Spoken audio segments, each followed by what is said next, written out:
Hey there, Thomas. Good evening. How's your day treating you? Good evening, Elizabeth. I'm doing well, just winding down from work. How about you? Oh, work was hectic, but nothing I couldn't handle. So, any challenges at the office today? The usual stuff. You know how it goes. How was your day? Surprisingly good. Got a lot done. Do you have any plans for the evening? Just finished up at the office, thinking of heading home. Oh, perfect timing. You must be starving. Have you had dinner yet? Not yet. I'm a bit hungry, but I was planning on cooking something when I get home. Well, how about a change of plans? I'm free tonight. If you like, we could go out and have dinner. Do you remember the place by the station I told you about when we were on our date the other day? I found a new French restaurant nearby. It looks lovely, and I can't wait to try it out. A bit on the pricey side, but it's worth it. What do you say we give it a shot? That sounds tempting, Elizabeth, but I've got this craving to cook tonight. I've got something marinating at home, you know. Oh, come on. I promise it's worth it. French cuisine is my weakness, and I'd love for you to join me. What do you think? Sorry, we only just dialed the other day. I don't want you to take this personally. I just really don't like spending a lot of money at restaurants on such a regular basis. I already prepared my dinner last night. I needed to leave it to soak for the night, so I was kind of looking forward to eating it for dinner today. I'm really glad you invited me, but I'll have to decline. Uh-huh. You made something last night and you're eating it again today? Do you mean that you're going to eat leftovers? No, not leftovers. I prepared some beef last night, and I wanted to let it marinate. It might sound like a long process, but the result is worth it. Oh, really? Do you always make your own dinner? Yeah, I enjoy cooking, so I'm always trying out new recipes, and like the challenges of using up what's in my refrigerator to make dinner rather than going out to eat or buying some stuff. Food keeping is more efficient that way, to less waste and all. Anyway, when do you want to go eat at that new French restaurant? I hear the duck foie gras is delicious. You want to eat the dog for grass, right? Yes, I'd love to. Let's pick a day. I've been looking forward to eating there ever since I found out.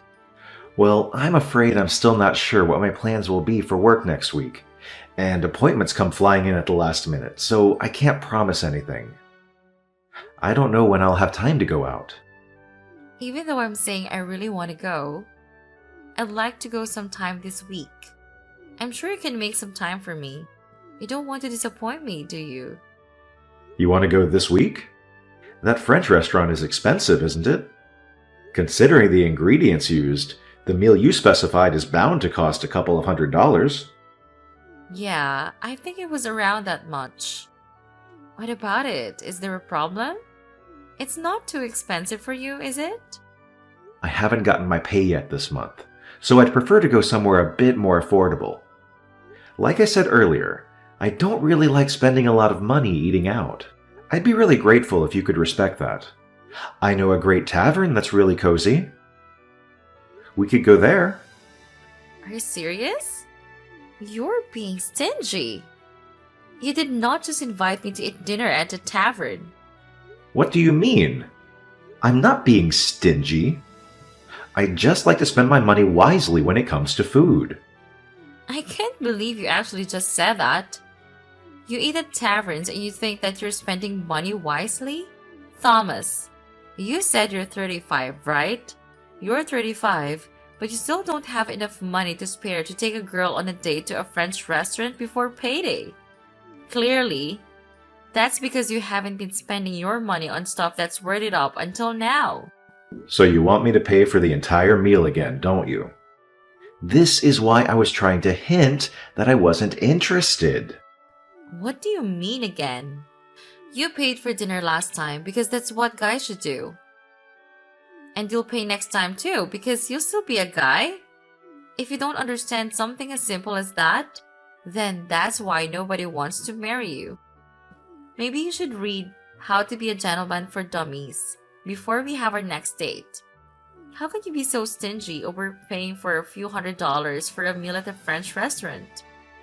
Every other guy in the world would be happy to pay that much. I had such high expectations for you, but now I'm really disappointed. I can't believe you turned out to be such a Scrooge. You're a waste of my time, and a piece of crap for denying me one lousy dinner at the French restaurant. Sorry I couldn't match up to your impossibly high expectations. I should have realized that you were no good when we went to that Italian restaurant on our date the other day. I was glad that you agreed to the restaurant that I wanted to go to, but you chose the cheapest course, didn't you? I checked the price on the website when I went home that night. It was the second to last option on the menu. It's a universal rule that restaurants put their cheapest options at the bottom of the menu. Why would you do something that cheap on our first date? Huh? But you didn't even eat that course, so what's the problem? The second we sat down at our table and heard the way to explain the course, you told me that you couldn't eat a lot and asked me to change the option to a smaller but more expensive course. I had already made reservations, so I had to pay extra for the course that you asked for. Oh, we're just making excuses and being cheap. What's the big problem? So what if you paid extra? Do you really think that you can find someone who will marry you if you say stuff like that? You want to marry me, don't you? But at this rate, I don't think I'm hooked. My impression of you is only getting worse and worse. You'll have to do a bit better than that, or you'll lose all chances of getting married, ever. So let me give you a hint. You should never invite a woman to eat at a tavern ever again. That kind of place is for poor people. Why does it matter whether someone eats at a tavern or not? If it tastes good and I like the atmosphere, who cares how much the food costs? That's not the problem. The problem is that I deserve more than just a dinner at a tavern.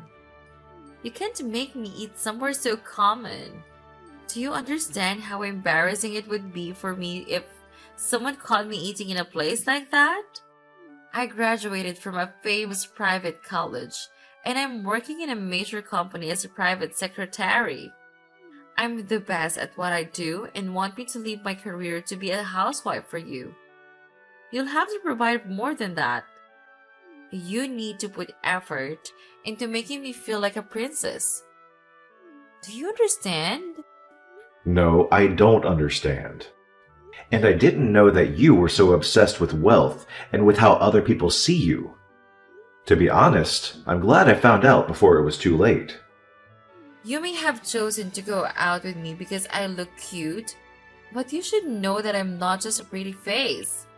I have a wonderful character too. But what about you? You're 35.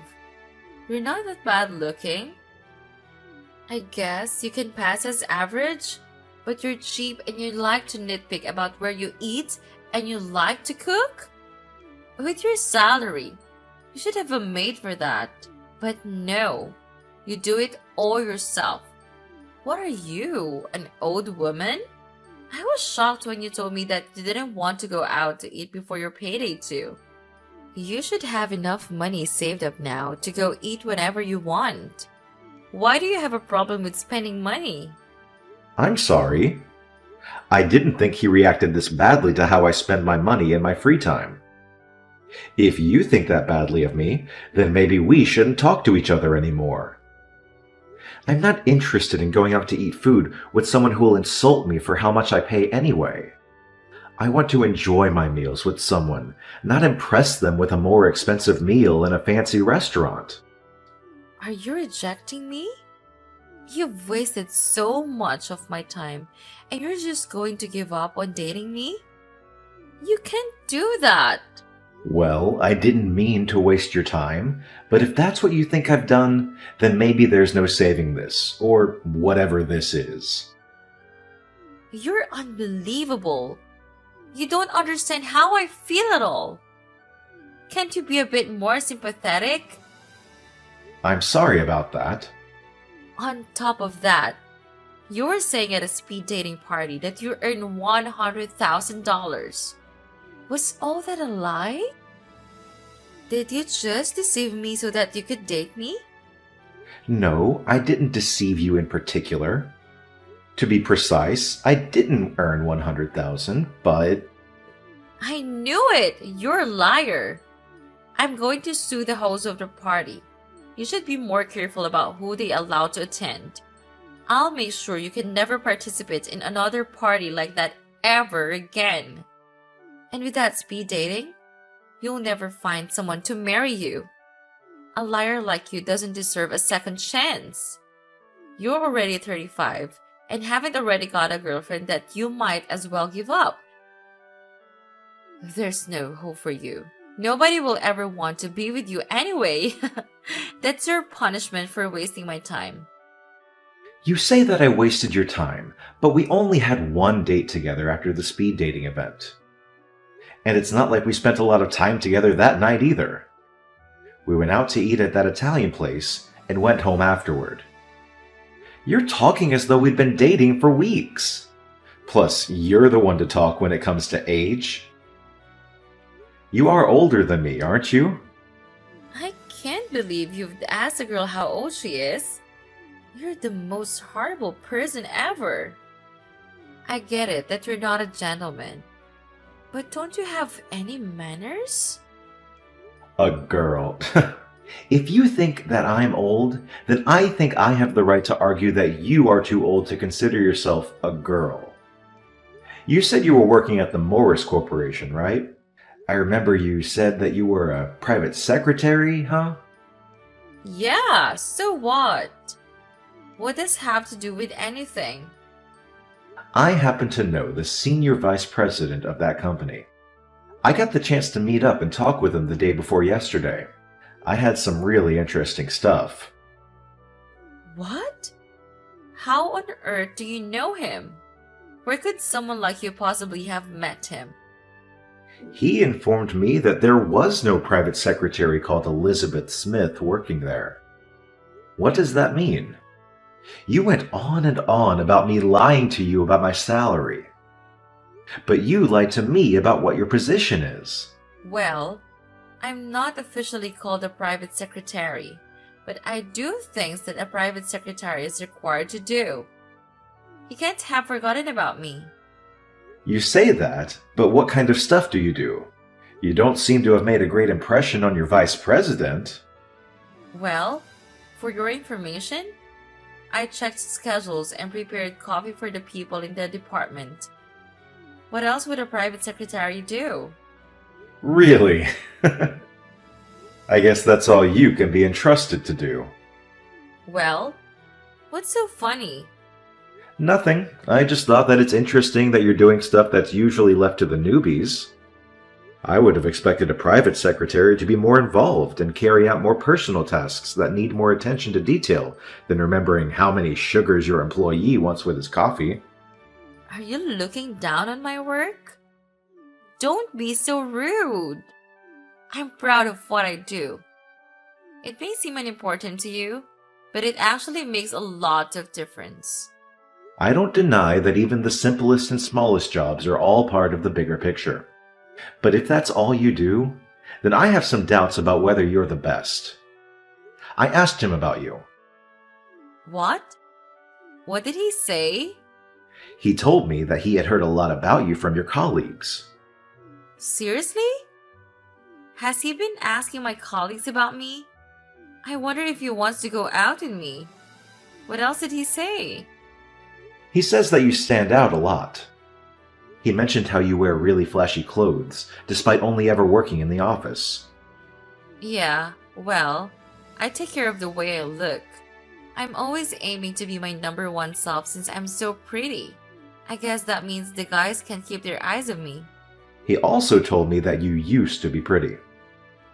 But now, because of the way you dress, even if you were in the sales department, it would be too embarrassing for the company to send you out to visit clients if you were dressed like that. He said that he thought you needed to be more aware of your own age. That's pretty much what you said to me. So how does it feel to have your poison spat back at you? What? He said that I was embarrassed? Why would he say that? I thought you said he was interested in me. I never said that, you just assumed. Anyway, the revelation hit me like a ton of bricks. As it turns out, you and the vice president entered the company in the same year. You, fresh out of college, and if the timeline matches up, then... What's the big fuss? The puzzling part is, it just doesn't add up. What's not making sense? Get straight to the point. Your age. Or at least the age you proudly declared at the speed dating party. You confidently claim to be 38. But here's the twist. The senior vice president himself informed me he's 45 just the other day. So, are we witnessing some age manipulation tactics here? He's probably just got his facts mixed up. He didn't start right after college. Right. He mentioned a 2-year stint abroad after college before joining. But even with that, he's been clocking 22 years at Morris. You, on the other hand, said you wrapped up college at 21, so add 22. Well, the math paints a revealing picture. Are you concealing something? How dare you try to calculate the girl's age? You're so insensitive. You're not a girl anymore. If you'd just been upfront about your age, I would have respected that. Instead, you chose to poke fun at my age and spending habits, conveniently forgetting that every word would ricochet back to you. Initially, you came across as charming, funny, and intelligent. I wouldn't have minded if you fibbed a bit about your age. I could understand if it irked you. I genuinely wanted to dig deeper and get to know you better. But then, you snapped at me for not opting for a fancy French restaurant. No appreciation for covering the tab, or the one before that.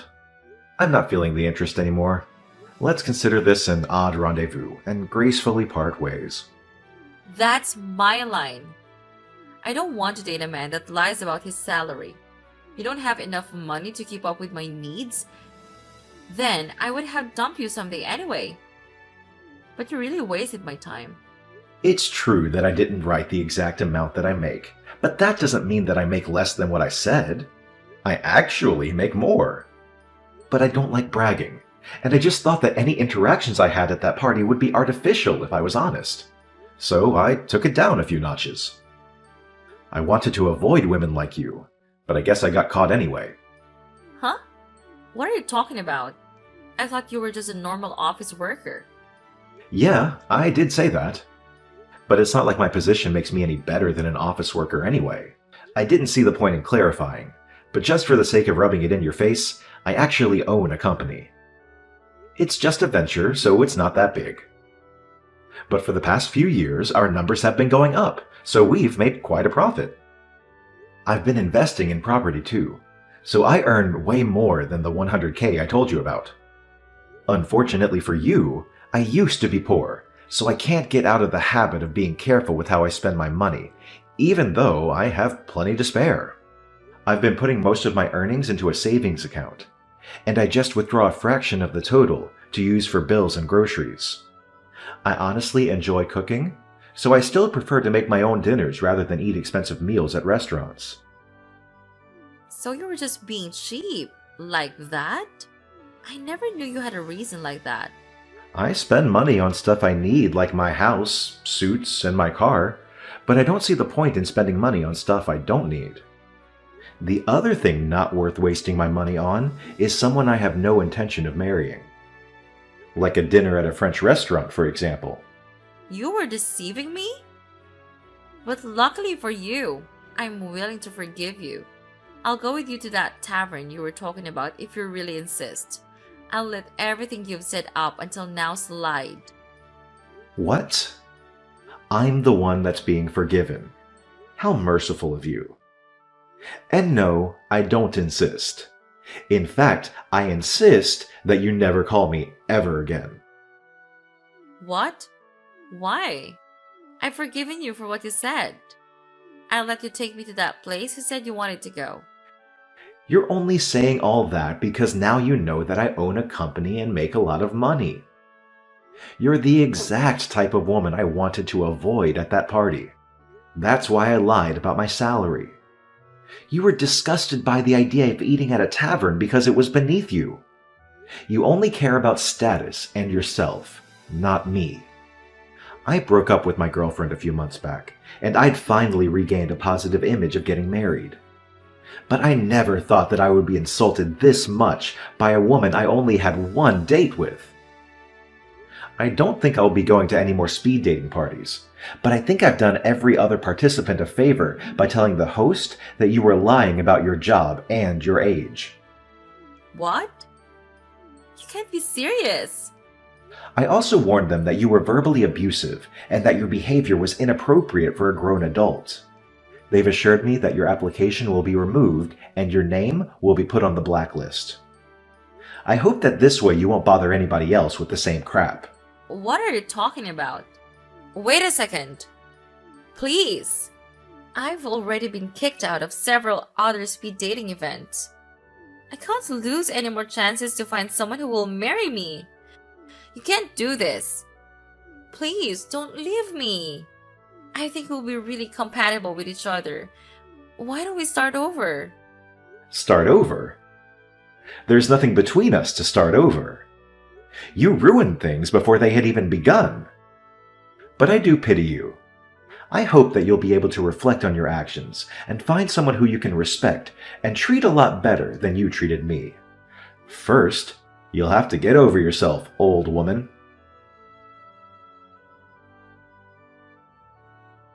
Thanks to my flagging Elizabeth to the event host, she got the boot from any other gigs hosted by the same matchmakers. I guess the senior vice president's remarks about her appearance hit a nerve, because she's been doing a whole wardrobe revamp and acting all subdued around her colleagues. Went from vibrant and patterned to monotone, fading into the background like she was trying to be invisible. Word is, she's going all out on her online dating profiles, but with her standards and personality, snagging someone pulling in a solid $100,000 annually is proving to be a real challenge. As for me, I've moved on. Found my match, and she's into the same stuff I am. Cooking and chilling at friendly, comfy joints instead of those uptight black tie places. Business is looking up, and I'm stoked about the prospect of becoming a parent.